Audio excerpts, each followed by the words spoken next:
कुरान के माध्यम से ये चलें तो इनके यहाँ पर किसी भी मकबरे की पूजा करना या उसका निर्माण करना वो मना है। फिर ये कॉन्स्टिट्यूशन के खिलाफ है। हम सिर्फ संभल जाना चाहते हैं, देखना चाहते हैं वहाँ क्या हुआ। मतलब अलग होते हैं, उनको रोका नहीं जा सकता इस तरह से। आज की इस वीडियो में हम लोग 2-3 बड़ी खबरों के बारे में जानने की कोशिश करेंगे, जिसका जानना समझना पूरे हिंदुस्तानियों के लिए बेहद जरूरी है। जब से संभल की हालात बिगड़ी, आपने देखा, एक ही चीज सुना होगा कि साहब संभल में मस्जिद को लेकर विवाद हुआ। उस पूरे विवाद में 5 से 6 लोगों की जाने की खबरें निकलकर सामने आई।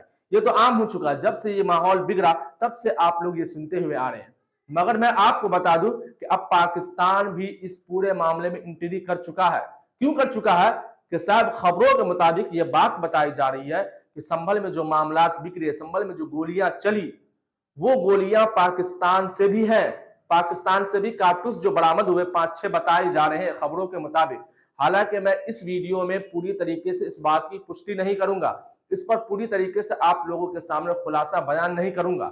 दूसरी खबर मैं आपको बताऊं कि राहुल गांधी जो वहां जाना चाह रहे थे संभल, उन्हें जाने नहीं दिया जा रहा है।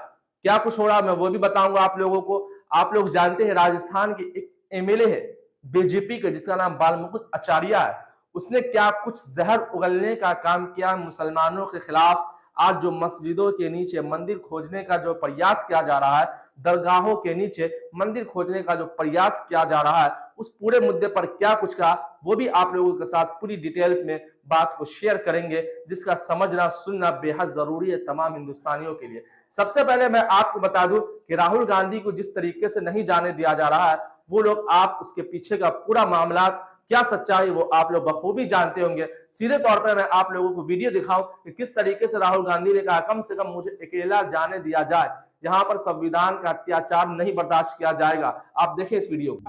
हम संभल जाने की कोशिश कर रहे हैं, पुलिस मना कर रही है, अलाउ नहीं कर रही है। एज एलओपी मेरा अधिकार बनता है कि मैं जा सकता हूं, मगर तब भी वो मुझे रोक रहे हैं।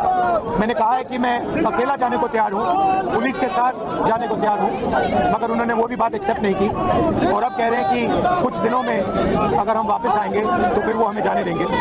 तो ये एक्चुअली जो एलओपी के अधिकार हैं उसके खिलाफ है। मुझे अलाउ करना चाहिए, कॉन्स्टिट्यूशन ये कॉन्स्टिट्यूशन के खिलाफ है। हम सिर्फ संभल जाना चाहते हैं, देखना चाहते हैं वहाँ क्या हुआ, लोगों से मिलना चाहते हैं। अगर हमारा जो कॉन्स्टिट्यूशनल अधिकार है, मेरा जो कॉन्स्टिट्यूशनल अधिकार है, उसको मुझे दिया नहीं जा रहा है। तो यही है, नया हिंदुस्तान है, कॉन्स्टिट्यूशन को खत्म करने का हिंदुस्तान है, अम्बेडकर जी के कॉन्स्टिट्यूशन को खत्म करने का हिंदुस्तान है। अगर हम लड़ते रहेंगे। तो आप लोगों ने अभी राहुल गांधी का ये वाला वीडियो देख लिया कि किस तरीके से वो कहते हुए नजर आ रहे हैं कि कम से कम मुझे अकेला जाने दिया जाए, मैं पुलिस के साथ जाऊंगा, मुझे अकेला जाने दिया जाए, मैं वहां की हालात को समझना चाहता हूं कि आखिरकार वहां पर क्या मामला पेश आया, कैसे मामला पेश आए, क्योंकि मैं विपक्षी दल का नेता हूं, मुझे यह बात जानना बेहद जरूरी है। उसे नहीं जाने दिया जा रहा था। उस पर प्रियंका गांधी ने क्या कुछ कहा वो आपके स्क्रीन पर। ये जो संभल में हुआ है वो गलत है। राहुल जी नेता प्रतिपक्ष हैं, उनके संवैधानिक अधिकार होते हैं, वो बाकी लोगों से अलग होते हैं, उनको रोका नहीं जा सकता इस तरह से। उनका संवैधानिक पद है, संवैधानिक अधिकार है कि उनको अलाउ किया जाए कि वो पीड़ितों से मिलने जाएं। उन्होंने ये भी कहा कि मैं अकेला चले जाऊंगा, यूपी की पुलिस के साथ मैं अकेला चले जाऊंगा, मुझे अकेला ले जाइए। वो भी करने के लिए तैयार नहीं है। पुलिस वालों के पास कोई जवाब नहीं है। शायद उत्तर प्रदेश की स्थिति क्या ये है कि आप इतना भी नहीं संभाल सकते, तो फिर आप इतना गर्व से क्यों कहते हैं कि लॉ एंड ऑर्डर आपने संभाल रखा है? तो आप लोगों ने वीडियो में देख लिया। अब सीधे तौर पर मैं आप लोगों को बीजेपी एमएलए जिसका नाम बालमुकुंद आचार्य है, उन्होंने क्या कुछ बातें कही, उनको भी सुनना बेहद जरूरी है, समझना बेहद जरूरी है। वो आपके स्क्रीन पर।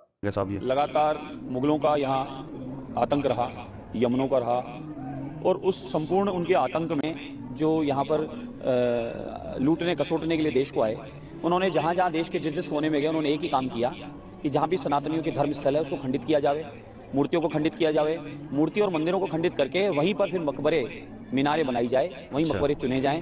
हालांकि कुरान के माध्यम से ये चलें तो इनके यहाँ पर किसी भी मकबरे की पूजा करना या उसका निर्माण करना वो मना है। फिर भी इस प्रकार का किया गया क्योंकि लैंड जिहाद था, सीधा सीधा ज़मीनें कब्जा करने का काम था कि हमारी ज़मीनें कब्जा रहे ज़्यादा ज़्यादा।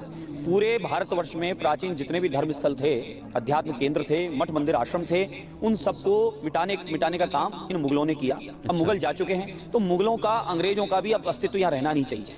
इसलिए अब पुनः प्राचीन स्थानों को जीर्णोद्धार कराने की आवश्यकता है। और साहब ये लोग ऐसे हैं कि ये संविधान को मानते नहीं और कुरान की बात बता रहे हैं कि कुरान में ये नहीं लिखा कि तुम किसी के मर जाने पर ये कब्रें बनाओ, वो बनाओ।